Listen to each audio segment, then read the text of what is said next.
Shampoo ചെയ്യുമ്പോൾ നമുക്കൊരു 4 positions ഉണ്ട്. ആ പൊസിഷൻ അപ്പോൾ നിങ്ങൾ എപ്പോഴും ശ്രദ്ധിക്കുക. കാരണം വെച്ചാൽ നമ്മളൊരു ക്ലയൻറ്റ് വന്ന് നമ്മുടെ ഷാമ്പു ചെയറിൽ ഇരിക്കുന്നത് പ്രോപ്പറായിട്ട് വേണം. കാരണം എന്ന് വെച്ചാൽ നമ്മളുടെ ഒന്നിക്കൽ കളറിങ്ങിന് വന്നിരിക്കാം, ചിലപ്പോൾ ഹെയർ ഡൈ ചെയ്യാൻ വന്നിരിക്കാം, അല്ലെങ്കിൽ മറ്റുള്ള ഏതെങ്കിലും തരത്തിലുള്ള ഹെയർ വാഷിങ്ങിന് വേണ്ടി വന്നിരിക്കും, ട്രീറ്റ്മെൻറ്റിന് വേണ്ടി, അല്ലെങ്കിൽ കരാട്ടിനോ അല്ലെങ്കിൽ ബോട്ടോക്സോ അങ്ങനെയുള്ള എല്ലാത്തിനും വേണ്ടി നമുക്ക് ഒരുപാട് തവണ വാഷ് ചെയ്യേണ്ടി വരും. അപ്പോൾ ഈ നെക്കിന് ഏതെങ്കിലും തരത്തിലുള്ള പ്രോബ്ലം ഉള്ള ആൾക്കാർക്ക് പ്രോപ്പറായിട്ട് ഷാമ്പു ചെയറിൽ ഇരിക്കുമ്പോൾ വലിയ രീതിയിലുള്ള ബുദ്ധിമുട്ടുണ്ടാവും. ആ ബുദ്ധിമുട്ട് ഒഴിവാക്കിയിട്ട് നിങ്ങൾ അവരോട് പ്രോപ്പറായിട്ട് നിങ്ങൾ ഇരിക്കുന്ന സമയത്ത് അവരെ സപ്പോർട്ട് ചെയ്തിട്ട് വേണം ഷാമ്പു ചെയറിൽ ഇരുത്താൻ. അതേപോലെ നമ്മൾ നോക്കേണ്ട കാര്യം, പ്രധാനപ്പെട്ട കാര്യം വെച്ചാൽ ഷാമ്പു ചെയറിൽ നമുക്ക് ഈ ഷാമ്പു ബേസിൽ കോട്ടൺ കൂളും ഉണ്ടാകും, കോട്ടൺ നോർമൽ വാട്ടർ ഉണ്ടാകും. അത് നിങ്ങളൊന്ന് കെയർ ചെയ്യണം. ഇതിൽ റെഡും ബ്ലൂ ആയിട്ട് നമുക്കിവിടെ സിഗ്നൽ ഉണ്ടാകും. അപ്പോൾ അത് നോക്കിയിട്ട് വേണം നമ്മൾ നോക്കിയിട്ട് ചെയ്യാൻ.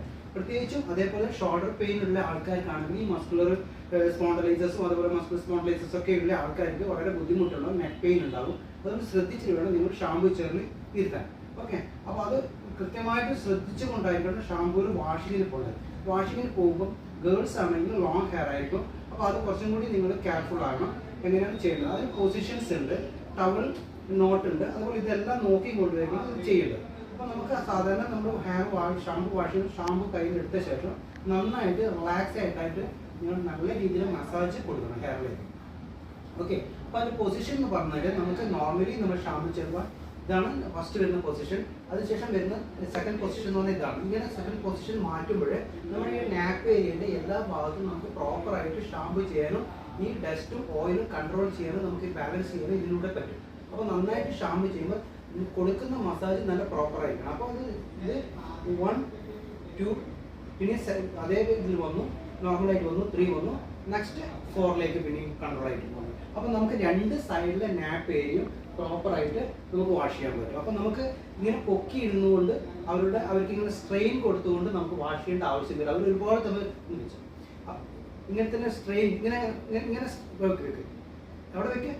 അപ്പോൾ നമുക്ക് ഇങ്ങനെ സ്ട്രെയിൻ ചെയ്യേണ്ട ആവശ്യമില്ല. ഇങ്ങനെ കുറേ സമയത്ത് ഇങ്ങനെ ചെയ്യുമ്പോൾ നാപ്പിൽ നമുക്ക് നെക്കിൽ ഷോൾഡർ പെയിൻ ഉള്ളവർക്ക് വളരെയേറെ റിസ്ക് ആയിരിക്കും. അത് അവർ ഭയങ്കര സ്ട്രെയിൻ കൊടുക്കും. നെക്കിന് സ്ട്രെയിൻ കൊടുക്കുമ്പോൾ കുറേ പേർക്ക് ഇടയ്ക്കിടയ്ക്ക് ഇങ്ങനെ താഴേക്ക് പോകും. അപ്പോൾ അതുകൊണ്ട് നമ്മൾ ഇങ്ങനെ വെച്ച് വാഷ് ചെയ്യരുത്. ഇങ്ങനെ ചെയ്ത് വാഷ് ചെയ്യുമ്പോൾ വേറൊരു മിസ്റ്റേക്ക് വരുന്നത് വെച്ചാൽ നിങ്ങൾക്ക് വാട്ടർ ത്രൂ നമ്മുടെ ഡ്രസ്സിലേക്ക് വരാനുള്ള ചാൻസസും ഉണ്ട്. ഇവിടുന്ന് ഡ്രോപ്പായിട്ട് അങ്ങോട്ട് താഴേക്ക് വരാനുള്ള ചാൻസസും കൂടുതലാണ്. അതുകൊണ്ട് ഒരിക്കലും ഇങ്ങനെ നിർത്തിച്ചുകൊണ്ട് നിങ്ങൾ ഷാമ്പൂവിൽ വാഷ് ചെയ്യാൻ പാടില്ല. അതുകൊണ്ട് പ്രോപ്പറായിട്ട് തന്നെ നിങ്ങൾ ചെയ്യുക. ഫസ്റ്റ് നമ്മളിങ്ങനെ നോർമലായിട്ട് വാഷിങ് കൊടുക്കുക. അതിനുശേഷം നമ്മൾ സെക്കൻഡ് ഇവിടെ കൊടുക്കുക, പിന്നെയും ന്യൂട്രൈറ്റിന് ഇവിടെ തന്നെ വരിക, നോർമൽ ഫസ്റ്റിലേക്ക് വരിക, പിന്നെ അഗെയിൻ നമ്മൾ പിന്നെയും ഈ സൈഡിലേക്ക് കൊടുക്കുക. അപ്പോൾ നമുക്ക് 3-4 സ്റ്റെപ്പ് വരും. 1 2 3 4 ഇങ്ങനെ 4 സ്റ്റെപ്പ് നമ്മൾ ഉപയോഗിച്ചാൽ മാത്രമേ ഷാമ്പൂവിൻ്റെ പ്രോപ്പറായിട്ട് നമുക്ക് ചെയ്യാൻ പറ്റൂ. അങ്ങനെ ഷാമ്പു ചെയ്യുമ്പോൾ നല്ല രീതിയിൽ മസാജ് നിങ്ങൾ കൊടുക്കണം. അതിനുശേഷം നിങ്ങൾ ചെയ്യേണ്ടതെന്ന് വെച്ച് കഴിഞ്ഞാൽ നോർമലി വാഷെല്ലാം ചെയ്ത് ടവൽ റാപ്പ് ചെയ്ത് നമുക്ക് പ്രോപ്പറായിട്ട് വരാൻ പറ്റും. മനസ്സിലായില്ലേ? ഓക്കെ.